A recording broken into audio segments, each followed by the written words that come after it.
Hey everybody, welcome back to my channel. I'm Hannah and here we like to talk about sex and relationships, and today's video is a topic very close to my heart. We are talking all about scheduling sex. What is it? Why might you do it? Is it even sexy? So my most recent personal experience with scheduling sex was when my partner Dan and I were trying to get pregnant, and I actually did a whole episode of the Hormone Diaries about how we were trying to have sex every other day. And that was a whole thing. In all honesty, that was definitely not the most sexy of experiences, as there was a lot of pressure for us to feel up for it and to perform, and of course there was like a goal, a result that we wanted at the end of it. And we definitely felt some relief when I did eventually get pregnant, and so we didn't have to schedule the sex in anymore. However, there have been plenty of other times where scheduled sex has been part of my sex life for the better, and it has been a lot of fun. So what is scheduling sex? If it wasn't already obvious, scheduling sex is all about setting time aside where you and your partner intend to have sex. Now, as you may know about me, I am a big fan of my Google Calendar and calendar blocking. I consider myself a very organized person. However, scheduling sex doesn't have to be quite as formal as sending somebody a calendar invite for some 7 p.m. oral sex, although if you want to make that sexy and if that's what you're into, like, by all means, go for it. And actually, now that I think about it, if Dan sent me a calendar invite for sex, I would find that very funny and arousing. Scheduling sex can also absolutely be just a really chill, low pressure chat. For example, a genuine conversation that might happen between me and my partner is like, hey, what do you want to do this weekend? Oh, I don't know, we could go to the pub, we could play some board games, we could have some sex, and say, yeah, we could have some sex. And then that's kind of like out there, and it's kind of on the table, and we're like, okay, we're gonna like intentionally try and have some sex this weekend, and we'll see what happens. You can also have these conversations over text. You could text someone asking if they want to have sex later, or a little bit of sexting about what you want to do to each other. You could send a photo of a sex toy, or a link to a podcast episode, or a link to a YouTube video, and ask something about if they want to try a new toy or kink or position on the weekend. And of course, I'm going to bring up the C word, communication. Scheduling sex works best when you're both on the same page about it. You want to talk to your partner and make sure that scheduling time in to be intimate with each other isn't actually causing more stress. For example, you might feel the pressure to have sex or to perform without knowing if you'll want it or feel up for it. Or maybe you're just way too busy with loads of deadlines and an impending sex date is just adding to your stress of getting everything done. Side note, if that is the case, can your partner help relieve any of that stress to make scheduling having intimate time more possible and appealing? It's important that you both know why you're scheduling sex and what you want to get out of it. You want to be a team working towards the same goal, and remember, just because you've scheduled sex doesn't mean that you have to say yes later if you're not feeling it. It's like agreeing to watch a film with your partner. Maybe you actually just end up spending an hour and a half scrolling through Netflix and not watching anything. So that's what scheduled sex is. Now let's talk about why. There are so many reasons why you might want to schedule sex. For example, our libidos don't always line up perfectly with the logistics of actually fucking. Maybe you and your partner have busy schedules and you need to allocate time for intimacy. Maybe you have some anxiety around sex and it helps to have everything planned out so you're not worried about what's expected of you. And some folks schedule sex because they find it genuinely sexy. I've definitely experienced this, and not just because I love lists and organization. Scheduled sex can be something to look forward to, and that lead up can be filled with sexual tension and anticipation, which can be really fun and hot. Scheduling sex can also work if you have logistical or practical complications, like you live with your parents or you share a room with your children and you need to find some privacy to have sex. Or you're trying to conceive and so you need to work with your cycle. Maybe you're wanting to try something new, so you want a dedicated amount of warm-up time to get you in the right headspace. Or you're getting kinky and you need enough space and time to set up that spanking bench and make sure there's enough time for aftercare too. And scheduling sex isn't just for monogamous people in relationships. It can also be really useful and really fun for people in casual sex relationships or polyamorous people with multiple sexual partners. Scheduling sex can also take the pressure off feeling like you have to be up for spontaneous sex all the time and help you get into a sexual mood. You're also intentionally creating time for intimacy where you're thinking about your partner as a sexual being and not just as that person you do the finances or the cleaning with or your co-parent. And a great way to help with scheduling sex and creating more intimacy is understanding things like sexual currency and responsive desire. Sexual currency and responsive desire. So it's all of those moments in between when you're not having sex, when you're treating each other like sexual beings. So it's flirting, it's teasing, it's groping someone's bum. It's like there being a sexual undertone to your interactions with each other, but just kind of like in normal day-to-day life. Like you're not in bed, like getting ready to have sex. You're just like interacting normally throughout your day. So scheduling sex and talking about sex is a form of sexual currency. And what about responsive desire? Spontaneous desire happens in anticipation of pleasure. Responsive desire happens in response to pleasure. Sexual relevance is expecting sex, sexual arousal is liking sex, and sexual desire is wanting sex. Spontaneous desire goes expecting, wanting, liking, but responsive desire goes expecting, liking, wanting.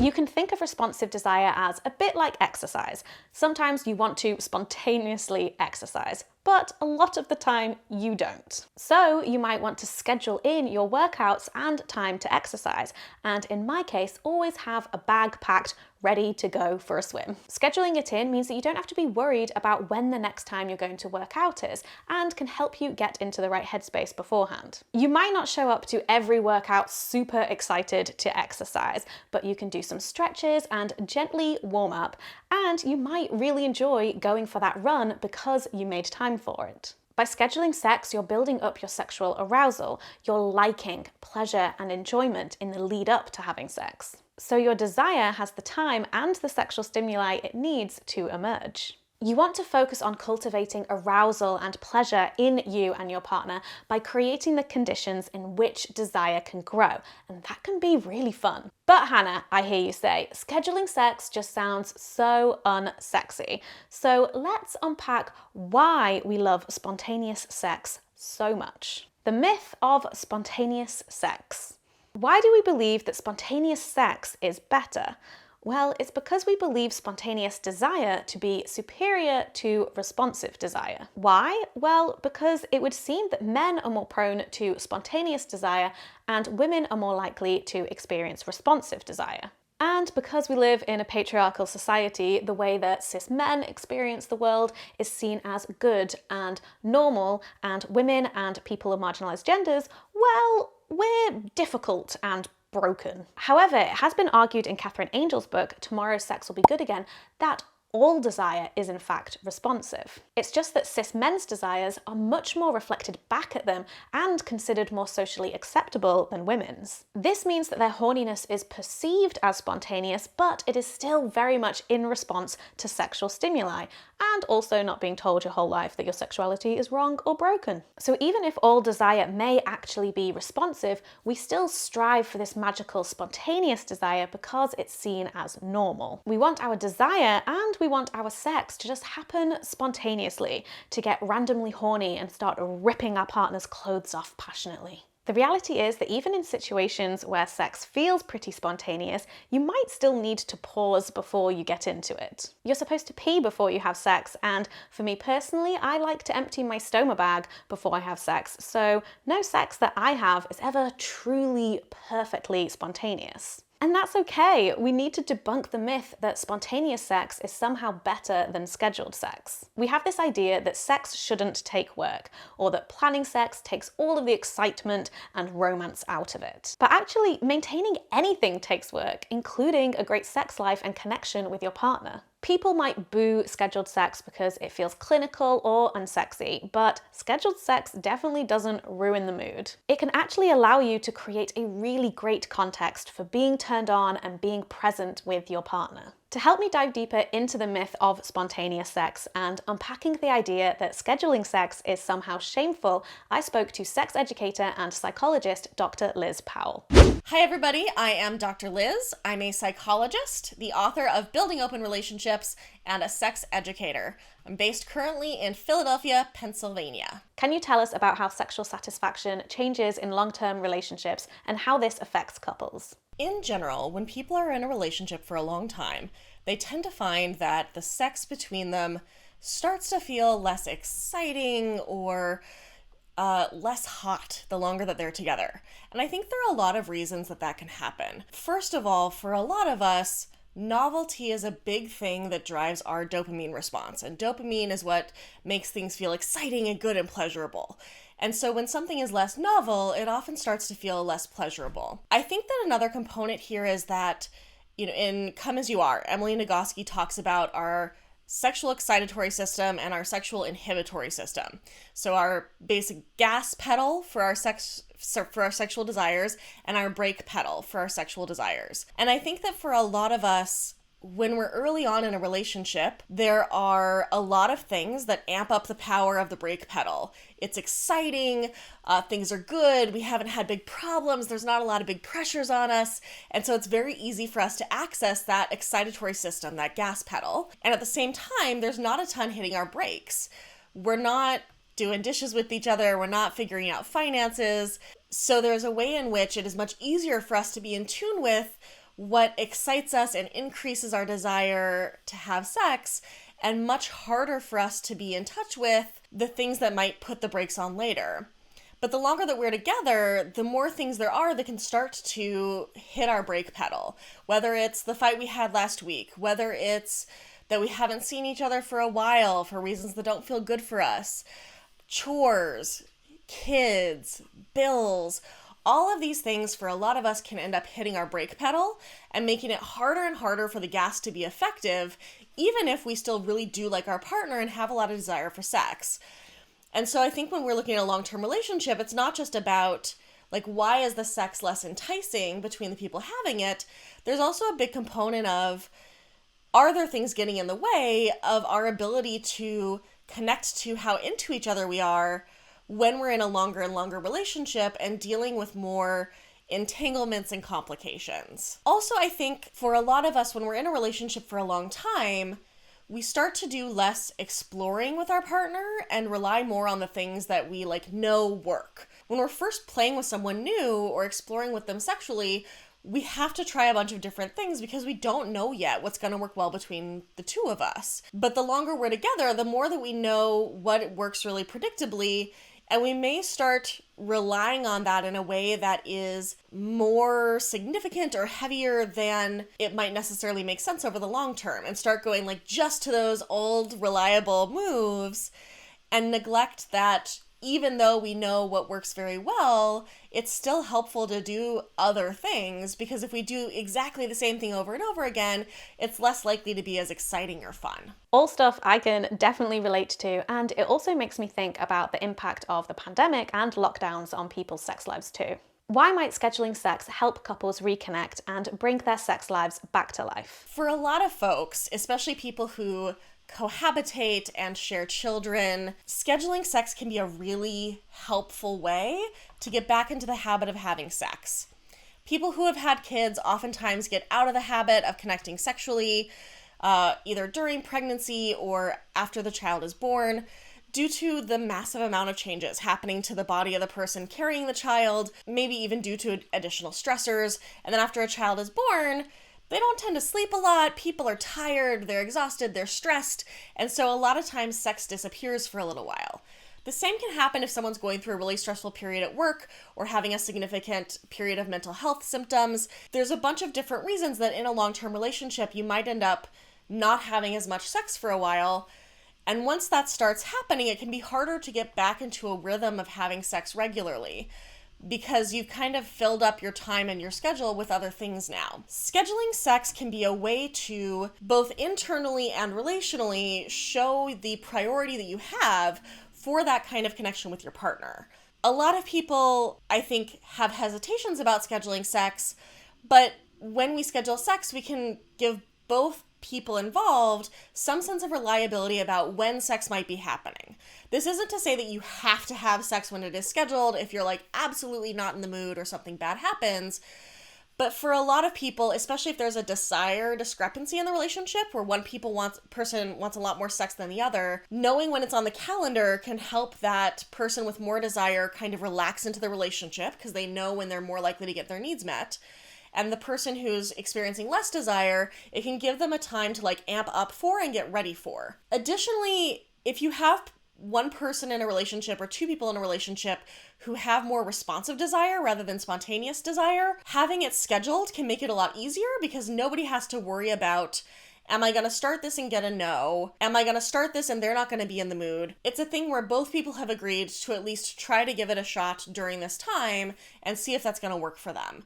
And so it can take a lot of pressure off of like finding the perfect mood or the perfect feeling or the perfect time, and instead saying, this is important, so we're going to find time to make it happen and put effort towards it, even if it's not exactly how we wish it was. Nothing wrong with admitting to yourself or your partner that sex is important to you. Why is it important that we ditch the myth that spontaneous sex is superior and that planning sex ahead of time is somehow unsexy? There is a lot of stigma that people have around scheduling sex. I think for a lot of folks, it feels very unsexy. It feels like cheating. It feels like an obligation. It feels like there must be something so wrong that you can't just magically have sex. But in our day-to-day lives, most of us have a ton of things that are weighing on us all of the time. And our sexual inhibitory system, our brake pedal, is getting slammed on. Especially right now when there's COVID, there's global war, there's financial issues, there's all kinds of issues. For a lot of people, there's going to be so much pressure on their brake that expecting them to find a time where they're spontaneously excited to have sex is just unrealistic. In addition, if we're wanting sex to happen spontaneously, that's going to be much more challenging if people have different schedules, if people have different cycles of when they're more and less stressed. Spontaneous sex works really well at the beginning of a relationship because at the beginning of the relationship, everybody is really excited and one of their top priorities is getting that kind of connection with their partner. But when you're also juggling finances, kids, jobs, all of those other factors, you have a lot more priorities that you're juggling, and it's going to be much harder for spontaneous sex to happen. Spontaneous sex is really exciting and it's really great and it's really fun. And if you only wait for when the mood is like exactly right for spontaneous sex for both people, you're likely to have a lot less sex than if you accept that sometimes the reason you're not in the mood is not because you can't get in the mood or because it won't eventually feel good. It's because there's all of these things weighing on your sexual brake pedal. And as soon as you get started and get into that space with another person and start kissing and touching, there is a possibility, possibly even probability, that'll help lift some of the weight off of your sexual brakes and allow you to connect back to why you want that gas pedal to be pushed and to feel more into your desire. For a lot of people, scheduling sex gives them a time to very specifically focus on being in their body, in their passion, in their desire, in their sensuality with their partner. And if you don't have a lot of that space in your regular life, expecting it to be spontaneous after several years of relationship may not be particularly realistic. Some people just aren't super spontaneous in terms of how they do sex after a certain amount of time in a relationship. And that's not bad or wrong, and it doesn't mean you're broken. It just means that scheduling might be a good tool. One thing I recommend for folks who want to schedule sex, who are worried about it not feeling spontaneous, is splitting up the scheduling responsibility between the partners and having each person schedule separate times that they're going to try to initiate sex, so that the other person knows that at least once a week or twice a week, whatever you agree on, your partner is going to initiate sex, but you don't know when it's going to be. And so for you, it can feel more spontaneous and in the moment and exciting, whereas for your partner, they know like when is their turn to carry that load of initiating and getting you both into the mood. And that way it feels a little bit more spontaneous and exciting without it having to be this pressure on getting exactly to the right mood at the right time for both of you. I love this suggestion of taking it in turns to schedule and initiate sex. I might suggest it to my partner. For some people, the idea that they need to schedule sex can bring up shame and feelings that they've failed at sex or they don't have a good sex life.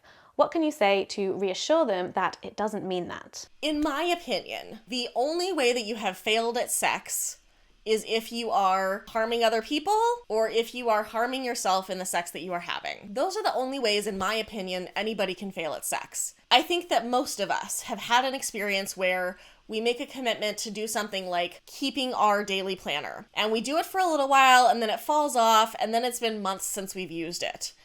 And it's not because we failed at planning, it's not because it wasn't the right planner for us, it's because life gets in the way and habits are hard to maintain over time, especially when you have a lot of competing priorities. Sex is important to a lot of us, and our culture as a whole devalues sex, which means that when it comes time to make choices about how we're going to spend our time and allocate our energy, most of us don't feel like sex should be towards the top of our list. I don't think that you fail at sex if you decide to schedule it with your partner. I think that deciding to schedule it is a really big sign of success because it's the both of you agreeing to make this a priority. It's you agreeing to find time for it and to make it important. Would it be better possibly if both of you spontaneously wanted sex more often? Sure, but I think a lot of times we can get caught up in these ideas of how we should be or who we should be that make it hard, if not impossible, for us to be present to how we actually are and who we actually are, and to be kind to our actual selves. If where you're at right now is you're out of the habit of having sex, then building that habit can involve scheduling. That's not bad or wrong. It doesn't mean you failed. It just means that part of building this habit is making conscious choices for a while. Or that may never happen for you. There's nothing right or wrong there. If you and your relationship schedule sex all of the time and that's how you decide to have sex within that relationship, great.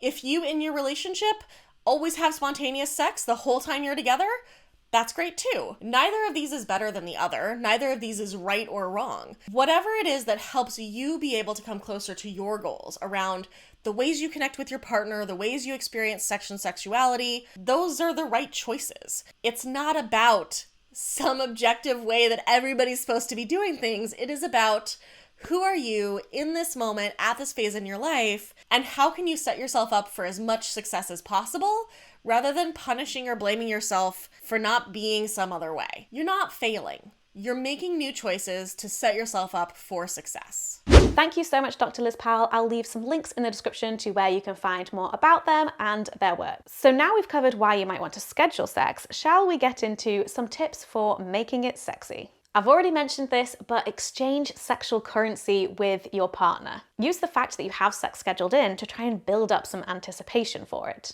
Flirt, talk about sex, tease each other. Your brain is your biggest sex organ, so pay attention to it. You could text your partner a reminder about your sex date and tell them how excited you are for it. Just because you're scheduling sex doesn't mean that you can't dirty talk, flirt, or sext your partner beforehand. After all, it can be very hot to hear what your partner wants to do with you and ask if you're up for that. And if you want to dive in deeper about making explicit verbal consent super hot and sexy, I have a whole other video about that up here. Spend some time preparing. What do you need to do to feel sexy? Wash your hair, put on makeup, shave, put on your favorite bra or boxers. Have you made the bed and tidied away that pile of laundry so you don't have to look at it when you're trying to get down and dirty? Do you have lube close to hand so you can grab it? Are you going to light a candle or put on a steamy playlist to get yourself in the mood? There are some practical things that you can do here, like changing your clothes, completing the stress response cycle,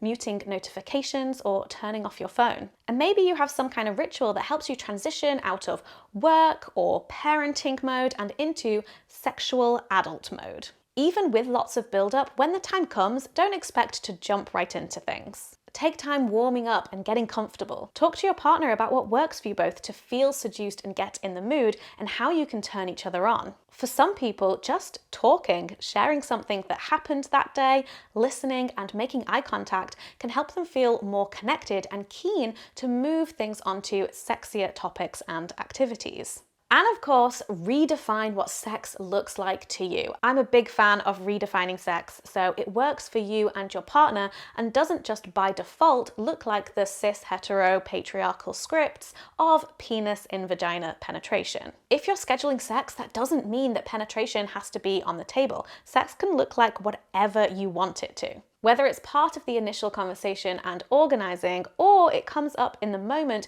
you can talk about the kind of sex that you want to have, and that can be really hot. And if all that comes out of a scheduled sex session is some peace and quiet, lying together in bed and having a good conversation, you know what?